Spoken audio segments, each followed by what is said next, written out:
ചെറിയമ്മേ, കഴിക്കേ. ഇതല്ലല്ലോ ഞാൻ കഴിച്ചോണ്ടിരുന്നെ. അതെനിക്ക് മനസ്സിലായി. അതാ അത് കഴിക്കണ്ടെന്ന് ഞാൻ പറഞ്ഞത്. അംബിക അമ്മായി തന്നിരുന്ന ടാബ്ലറ്റ് ഡിപ്രഷൻ കുറയാനല്ല, അത് കൂട്ടാനാണോ എന്ന് എനിക്കൊരു സംശയം. അത് ഞാൻ കണ്ടുപിടിക്കും. ചെറിയമ്മ ഇപ്പൊ ഇത് കഴിക്കും.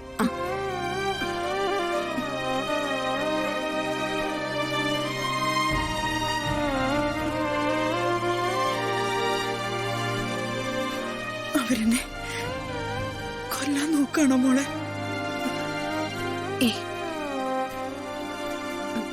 പക്ഷെ ആ ഗുളിക എന്തിനായിരുന്നു എന്ന് വളരെ വൈകാതെ ഞാൻ പറയാം.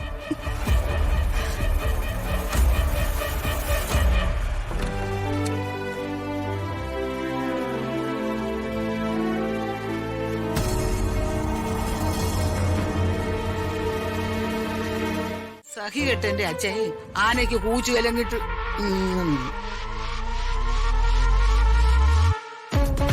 ഇവരുടെ നാക്കിനാദ്യം പൂച്ചലും കിട്ടണ്ട.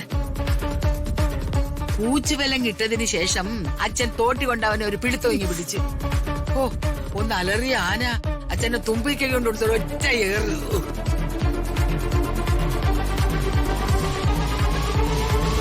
എന്നിട്ട് ആകാശത്തൂടെ എന്തോ ഒരു സാധനം പറന്നു പോകുന്നത് നാട്ടുകാർ കണ്ടു. ഒരു 6-7 കിലോമീറ്റർ അപ്പുറത്ത് എന്ന് അച്ഛൻ ഒരു കായൽ വീണു. പിന്നെ മുങ്ങി മരിച്ചായിരിക്കും. അതല്ലേ അതിശയം. അച്ഛൻ ചത്തില്ല, പക്ഷേ വികൽപ്പമായി പോയി.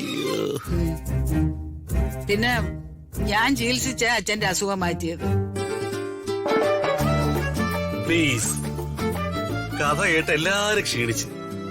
ബാക്കി മറ്റേതെങ്കിലും അവസരത്തിലേ കാച്ച.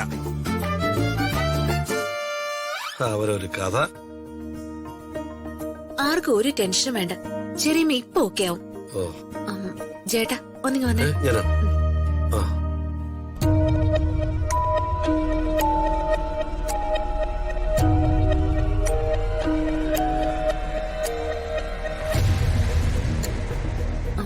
ചേട്ടാ, ഇത്രയും പെട്ടെന്ന് ഈ ടാബ്ലറ്റുമായിട്ട് ഡോക്ടർ സ്വാതിയുടെ മംഗളത്ത് ക്ലിനിക്കിൽ ചെല്ലണം. ഇത് സ്വാതി ഒന്ന് ഏൽപ്പിക്കണം.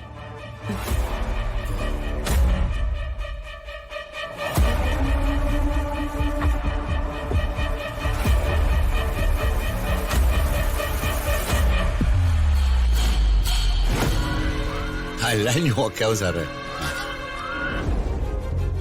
ചെറിച്ച ഒരു ടെൻഷനും വേണ്ട, സമാധാനായിട്ടിരിക്കെ. ഞാൻ മനഃപൂർവ്വം വിളിച്ചതല്ലല്ലോ, നിങ്ങളെന്നെ വിളിപ്പിച്ചതല്ലേ. എനിക്ക് സൗകര്യമുള്ളതൊക്കെ ഞാൻ ചെയ്യും. നീ ആരാടി ചോദിക്കാൻ? നിങ്ങളുടെ സൗകര്യം അനുസരിച്ച് കുറെ ഇവിടെ ചെയ്ത് കൂട്ടിയിട്ടുണ്ട്. ഇനി നടക്കില്ല അംബിക വർമ്മേ. നിന്നെ ഞാനങ്ങ് തീർത്തു കളയും. പിന്നെ ഒരു തീർപ്പുകാരി. കുറെ കവലച്ചട്ടമ്പികളും ക്രിമിനൽസും ഒക്കെ കൂടെ ഉണ്ടെന്ന് എനിക്കറിയാം. എന്നെ രാജുവിനെ പല പ്രാവശ്യം കൊല്ലാനും നോക്കിയിട്ടുണ്ട്. ഇനി അതൊന്നും നടക്കില്ല. അതിനൊക്കെ ഇറങ്ങി പുറപ്പെട്ട അമ്മ മോന് വിവരം അറിയും. വിവരം അറിയുന്നത് ആരാന്നേ ഞാൻ കാണിച്ചു തരാം. ഞാൻ ആരാണെന്നേ ഇനിയും നിനക്ക് മനസ്സിലായിട്ടില്ല. നിങ്ങൾ ആരാണെന്ന് കൃത്യമായിട്ടും എനിക്ക് വളരെ നേരത്തെ മനസ്സിലായിട്ടുണ്ട്. എന്റെ അച്ഛന് നിങ്ങളോടുള്ള അമിത സ്നേഹം കൊണ്ട് പലപ്പോഴൊക്കെ ഞങ്ങൾ ക്ഷമിച്ചു തന്നിട്ടുണ്ട്. ഇനി എന്തായാലും അങ്ങനെ ക്ഷമിക്കാൻ പറ്റില്ല. നീ എന്ത് ചെയ്യൂടി? നിങ്ങളോടുള്ള കണക്കൊക്കെ ഞാൻ വീട്ടാൻ തുടങ്ങുന്നതേ ഉള്ളൂ അംബികെ. ഇപ്പൊ വീട്ടാൻ പോകുന്ന കണക്കൊന്നും ആ പഴയ അക്കൗണ്ടിൽ പെടുന്നതല്ല. ഉടനെ ക്ലോസ് ചെയ്യാൻ പോകുന്ന അക്കൗണ്ട് യാമിനി ചെറിയമ്മയോട് നിങ്ങൾ ചെയ്തതിനുള്ള പ്രതിഫലം. പണ്ടായിരുന്നെങ്കി ഞാൻ അവളെ കൊല്ലുമായിരുന്നു. പക്ഷേ ഇപ്പൊ അത് പറ്റില്ല. മുടിയാനായിട്ടേ കൽക്കട്ടേന്ന് ആ കിളവി ഇങ്ങോട്ട് എഴുന്നള്ളി ഇവിടെ പ്രതിഷ്ഠിച്ചിരിക്കുവല്ലേ. മോശം പിടിക്കാൻ. കൊച്ചുമോളെ എന്തെങ്കിലും പറയാൻ പറ്റോ? കിളവി ഉടനെ ചാടി വീഴില്ലേ. ഓ, ഒരക്ഷരം അതവരോട് എതിർത്ത് പറയാനും പറ്റില്ല. അപ്പൊ അവര് ഇവിടുന്ന് അടിച്ചിറക്കും. അങ്ങനെ ഇറങ്ങി പോകാനേ തൽക്കാലം എനിക്ക് മനസ്സില്ല. എനിക്ക് കുറച്ച് ലക്ഷ്യങ്ങളൊക്കെ ഉണ്ട്. അത് നടപ്പാക്കാതെ പോയാ അത് വലിയൊരു പരാജയമായിരിക്കും. അല്ല, ഇതിനെന്താ മേലെ സൊല്യൂഷൻ? ആ മഹാദേവനെ തീർത്തതുപോലെ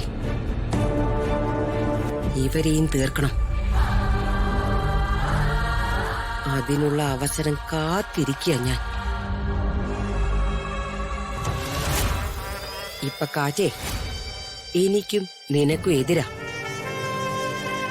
അതുകൊണ്ട് നമ്മുടെ പിടിയിലുള്ള ആ ജഗൻ ചാടിപ്പോകാതെ നീ സൂക്ഷിക്കണം. ഇനി എന്റെ കയ്യിൽ നിന്ന് അവൻ രക്ഷപ്പെടില്ല. നീയേ മുംബൈയിലുള്ള ഒരു കൊട്ടേഷൻ സംഘത്തെ പറ്റി പറഞ്ഞിട്ടില്ലേ? ആ, പറഞ്ഞിട്ടുണ്ട്. അവരെ വിളിക്കട്ടെ? ആ, വിളിക്കാം. പക്ഷെ ഞാൻ പറഞ്ഞിട്ട് മതി.